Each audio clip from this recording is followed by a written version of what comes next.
Dead by Daylight has always been a celebration of horror. Each killer is inspired by a different subgenre within horror, and most of the times these designs really stick to the landing. Not you.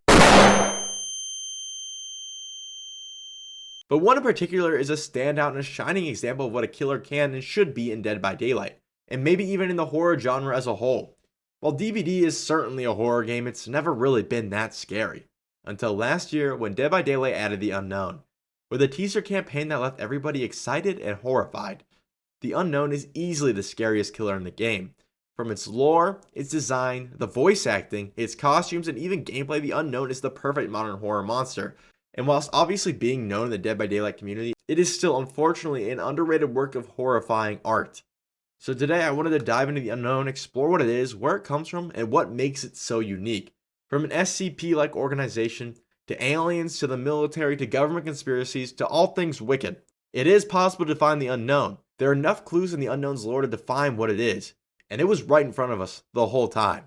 But to really dive into this mystery, we just start with its hauntings before entering the fog.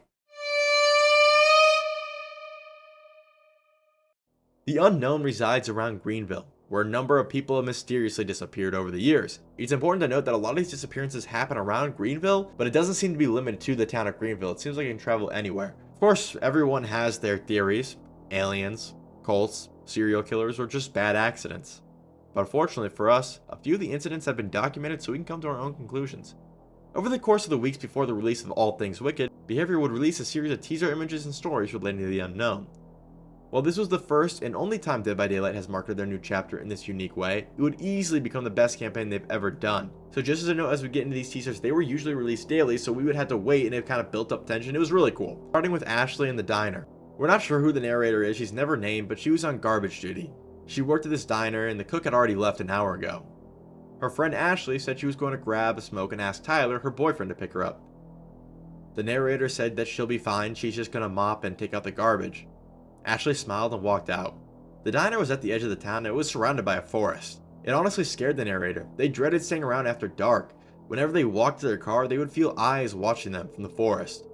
After finishing mopping the floor, the narrator grabbed the garbage bags and took them out to the dumpster. She was surprised to see Ashley wasn't in the break area next to the dumpster. Sometimes when on a call though, Ashley liked to pace around the diner, but she couldn't be on a call because her phone was lying face up on the ground. Ashley wasn't known for pranks either. The narrator wasn't sure what to do or who to call, but she didn't have to call anybody because she heard a voice from the darkness. Ashley's voice. "This isn't funny, Ashley," the narrator said. She stepped into the forest. She didn't know how she managed to navigate the trail in the dark. She had to turn on the flashlight to see 2 feet in front of her, but she let the voice guide her. She still couldn't make out what it was saying. It sounded distant, distorted. "I want to go home," the narrator said. "Please, can we just get back to the diner now?" Ashley couldn't hear her or just pretended not to. But she knew she was close when she caught a glimpse of blonde hair in the dark. And that's when Ashley called out in a hoarse voice, "Hello, Tyler." "Is Tyler with you?" the narrator asked. She could see 2 figures. One of them was shorter, presumably Ashley, while the other one was taller and stood a little to the side. But for the taller one, it was twisted. The torso and the legs seemed to be facing different directions, and as if they could have walked towards me without ever taking their eyes off of Ashley. "I have your phone," the narrator said. "Hello, Tyler," Ashley said, but she could see now that her lips didn't move. Something didn't feel right. "It's me. Can you pick me up?" Ashley tried, hesitant. "Me up. Pick up. Tyler, it's me? Hello?" That's when the narrator caught a glimpse of something in the light. It looked like teeth, but there was way too many to count. A phone rang. It wasn't hers, but Ashley's. Tyler was calling. The tall figure shifted, and then it spoke. A disembodied voice sounded almost exactly like the narrator's. "Oh, please." The narrator ran without looking back. Branches tore at her skin, but she didn't care. She reached the diner and threw herself inside, locking the door behind her. She expected to hear a thump or even a crash against the door, but it never came. She stood there clutching Ashley's phone, gathering herself before she finally made a sprint to the car. It's 3 in the morning now, and she doesn't know what to do. Tyler keeps calling Ashley, but the narrator doesn't know what to tell her. She wants to think this is a cruel prank, but she can still hear it now.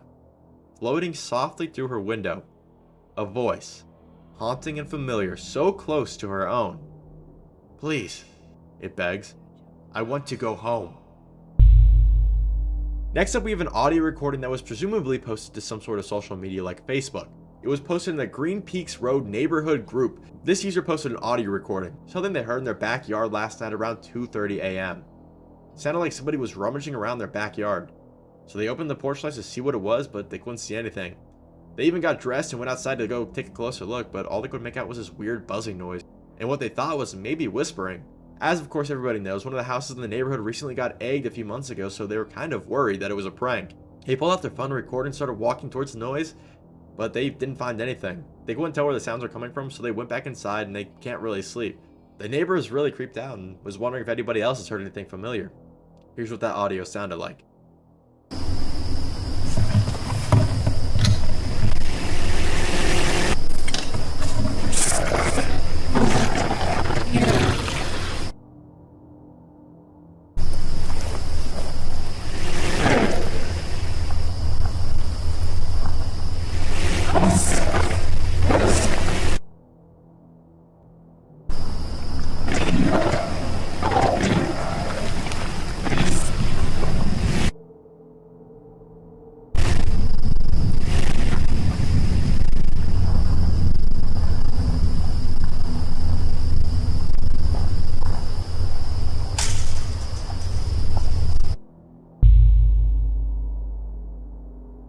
Next up, we got a text conversation from a couple who both live together. Pizza tonight? Sounds good.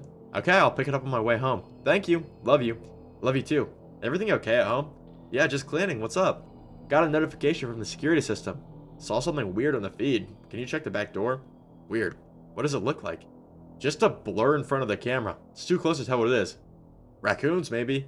Maybe, but it had to be pretty tall. Camera's at eye level. Just checked. Nothing's there. Door's locked too.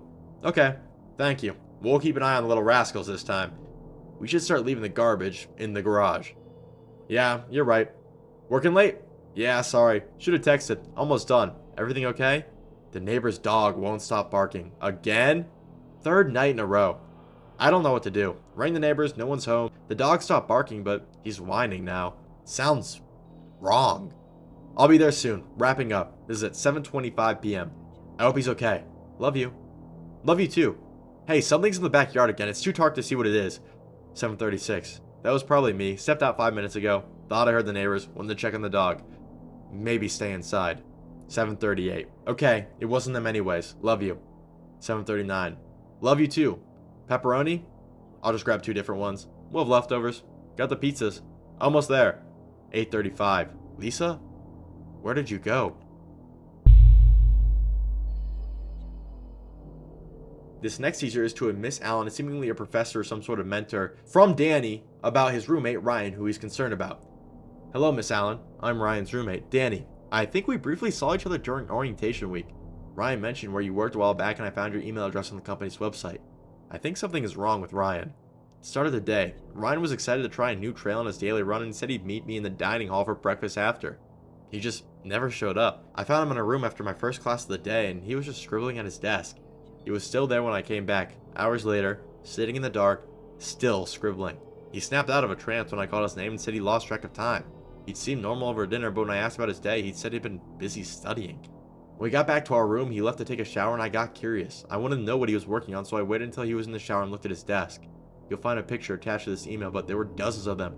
Under his bed, crammed between the mattress and the slats, hidden behind the blinds, littering the floor in his closet.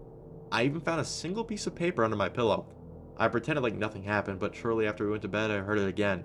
The scratching of a pencil against paper. He'd started scribbling again. He's spiraling, and I don't think I can handle this on my own. I reached out to our resident assistant, but they can't do anything until something happens. I don't want to wait for that. Could you come and check on him? Danny. And these are some of the pictures that Ryan was drawing.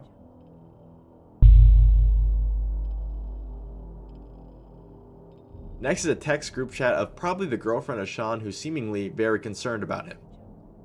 Guys, I just found something really disturbing on Sean's phone and I don't know what to do. I'm freaking out. He went camping with his friends this weekend. I went to pick him up this morning, but after an hour of waiting around, he still wasn't there. I kept texting and calling him, and he wasn't answering, so eventually I got fed up and I just started walking up the trail to try and find him, and I didn't find him, but I found his phone and a flashlight by the path.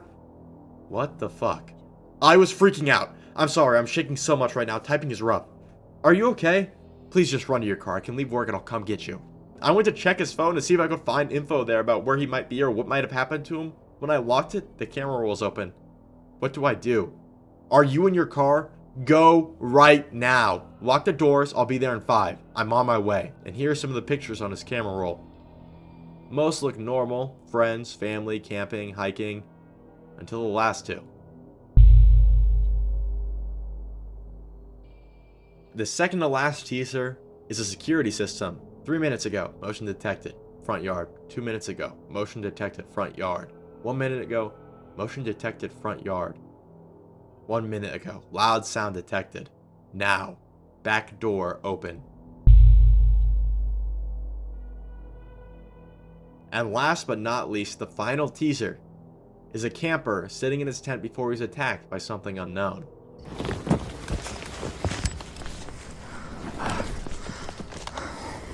I'm not sure if you can hear it, but there's something pacing around my tent.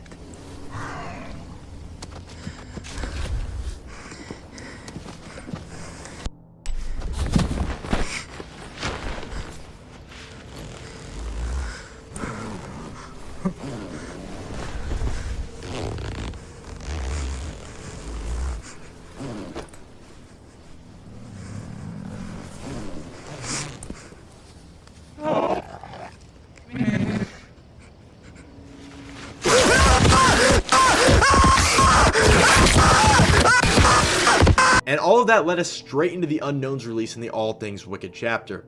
The reveal of the Unknown's appearance was horrifying in such a good way. And now with a better look at the creature, hopefully the lore attached would finally clarify what this monster is. Except, of course, it didn't. The Unknown's in-game lore isn't even really about the unknown. Instead, it introduces us to a new character. Olivia was working on a master's thesis on urban legends and their origins. She believed they shared similarities with traditional folklore and picked one to illustrate her point. The Unknown. It was believed to be a mysterious evil so heinous that investigating it almost invited death.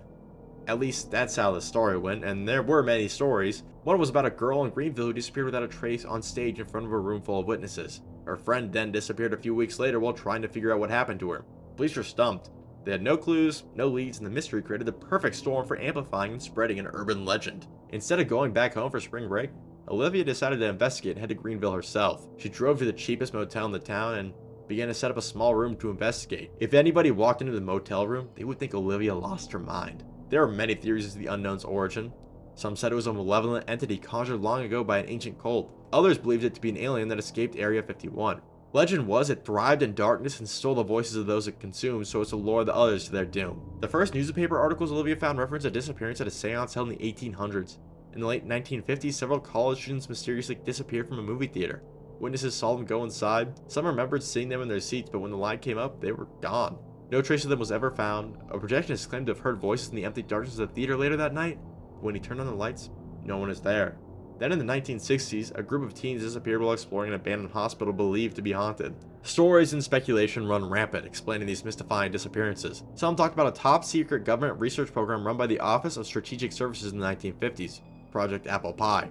Mind control experiments using hallucinogenic drugs, but most of the records were destroyed in the 70s. Witnesses claim that these experiments were performed on unsuspecting civilians in various settings and locations throughout the country, including movie theaters, hospitals, and universities. Many believe these unethical experiments opened doorways to other dimensions which allowed evil things to enter the world. Olivia wrote observations to pin to her evidence board. The unknown dwells in darkness and can mimic its victims. Was it an evil entity, an extraterrestrial, a failed government experiment, or just a garden variety serial killer allergic to publicity? She wanted to prove the unknown was nothing more than modern day folklore, and that investigation led here, to this night, this place, to this shabby motel room. Yet she couldn't help but notice the disappearances in Greenville included one detail the other stories didn't. The fog. And she had remembered another urban legend with a thick, unnatural fog that somehow made people disappear. Maybe, she mused, the Greenville disappearances weren't related to the unknown, but some other darkness. For a moment, Olivia wondered what would happen if one urban legend encountered another. She laughed at the idea.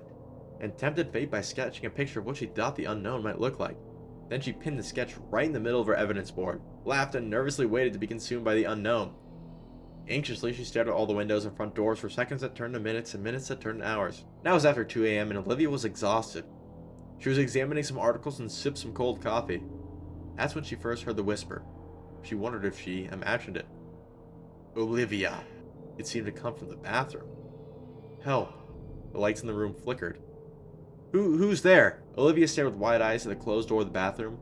Her mind was playing tricks on her, or her friends had shown up to prank her. Ariella? Sean? Stop messing around. The lights continued to flicker as she edged closer to the bathroom. Fear spread in long waves through her, and the realization bloomed within her that the unknown was behind that door, and was preparing to make her pay for her hubris. Something began to whisper her name again, but then the voice rose, cracked, and distorted in a sonic panic as if the brooding creature behind the door were under attack. An unknown horror filled Olivia's heart and left room for nothing else. She breathed deeply, and finally, the lights turned back on. She breathed deeply and placed her hand on the doorknob. The lights turned off, but she could still hear the strange, inhuman cries. The lights turned back on and she could see a strange black fog seeping through the bottom of the door. Hesitantly, Olivia cracked the door to see a bulky shape with frenzied tentacles being pulled into a thick mass of fog, vanishing slowly into the darkness like a dying shadow. She wasn't sure what to do. Part of her wanted to run, but the other part wanted to know more. And as she considered what to do next, dozens of voices began to call out with her promises of the unknown and the impossible and unearthly things beyond human experience. While the unknown is a driving point behind that story, Olivia is the main character. Even half the stories she's investigating don't seem to be linked to the unknown. Instead, they are victims of the entity being misattributed to the unknown. And Olivia's research seemingly caught the attention of both. The unknown appears to those who dig deep into it. The creature has some sort of omniscience, but unfortunately for it, there are bigger fish in the pond, and the entity snatches it up. Olivia seems to be an important character similar to Benedict Baker. Perhaps she'll be more important to the lore, maybe a spin-off. With all that being said, there are a few more bits of information we can gather from cosmetics and add-ons of the unknown to possibly pin down what it is. Multiple times the OSS, or presumably the Office of Strategic Services, is referenced. This could be a secret government organization dedicated to keeping extraterrestrial beings away, or perhaps it's an SCP-like group saving the public from all sorts of otherworldly threats. Either way, we can't gather much from these OSS excerpts because of how heavily redacted they are, aside from the fact that the unknown is seemingly capable of interfering with machines when nearby. Based on the lore blurb from its power UVX projectile, it's hinted that its origins are from an escaped military project under the codename Unknown Venom X. Another important thing to note is that the personal belongings of the victim of the unknown will also go missing, and it's heavily implied the axe it uses was stolen from a victim. Add-ons the unknown can use range from parts of its victim like a punctured eye, presumably from a police officer, children's sketches of the unknown, photos and keepsakes of victims, recordings, masks used by killers, all the way to alien devices. From all of these we can derive a number of theories. The alien device obviously could lead us to think the unknown is an alien. The punctured eye references the police officers in the station seemingly turning on each other. Maybe it's a shapeshifter. A serum leads us to believe it was an experiment gone wrong. The homemade mask seemingly hints that the unknown was once a twisted human being before being transformed into what it is now. Using its cosmetics, we can also dig up more stories from its victims of the unknown, and more information is always good. A detective actively investigating a murder would go missing to the bewilderment of the rest of the police force. Perhaps he found something he wasn't supposed to. While loading groceries into her car, a woman would see something at the end of the parking lot before screaming, only to never be seen again. An actor playing the big bad wolf became obsessed with the legend of the unknown, and when an accident occurred on set causing the lights to go out, he was never seen again. A high school cheerleader that had gone missing over a decade ago was seen in a recent game, the same night that the star quarterback would go missing. A zookeeper obsessed with urban legends would often hang around and communicate with the gorillas until one night an unseen disturbance caused the apes to go crazy, and the zookeeper was never seen again. When asked what happened, the gorillas responded back in sign language saying they don't know. Several people would go missing during events like office parties, barbecues, and games, so the crowd's attention was elsewhere. Several of the unknown cosmetics also reference things like an alien invasion, a serial kidnapper, and a government conspiracy. Another important thing to note is just how omniscient and knowing the unknown is. It speaks to us, the player. It sees us. The only character to truly break the fourth wall is the unknown. And many people have gone as far as suspecting that using voice lines, it predicts upcoming licensed chapters, possibly suggesting that the unknown knows what the entity is going to take next into its realm. It shows an understanding beyond any other character in the Dead by Daylight universe. And by now, hopefully you've formed your own opinion, created your own theory, and think you've solved it. Well, you have. Maybe you think it's an alien. Correct. A government experiment. Right on the money. A serial killer transformed into a real monster. Once again, you're right. The Unknown is all of those things. Just like Dead by Daylight, it's a celebration of horror. It's an urban legend, a whisper amongst military officials, a crackpot theory on UFO hunters' evidence board. It's not from this world, but at the same time it is. It's an anomaly. It's a paradox. It's evil. It's all things wicked. Everything you think the Unknown is true. It's not just up to your interpretation, it is your interpretation. Like I said, it's a paradox. We don't really know what it is. Its true origins are never spelled out for us. But that's on purpose, because we do know what it is. It's an urban legend, and an urban legend comes in many different shapes and sizes. Two people can tell the same urban legend, but more than likely, something is different about each of their retellings. The voice acting is phenomenally done by the very talented Zoe Alexandria, who unfortunately passed away in early 2024. But without her, The Unknown would not be the same work of art we all know and love. And The Unknown itself looks so horribly grotesque and uncanny, it stretches and contorts in all the wrong ways. Then of course the amazing marketing campaign that led up to its release had me intrigued from the first text thread they dropped. It is easily some of my favorite lore in the games, from its victim stories to what it is essentially being a living concept. Dead by Daylight can have some amazing original works of art, but right now The Unknown is the peak. Well, let me know what you guys think in the comments below. If you disagree with me, let me know. And if you like this video, subscribe. I really appreciate it. It helps me out a lot. I hope you guys enjoyed. Thank you for watching to the end. Peace out.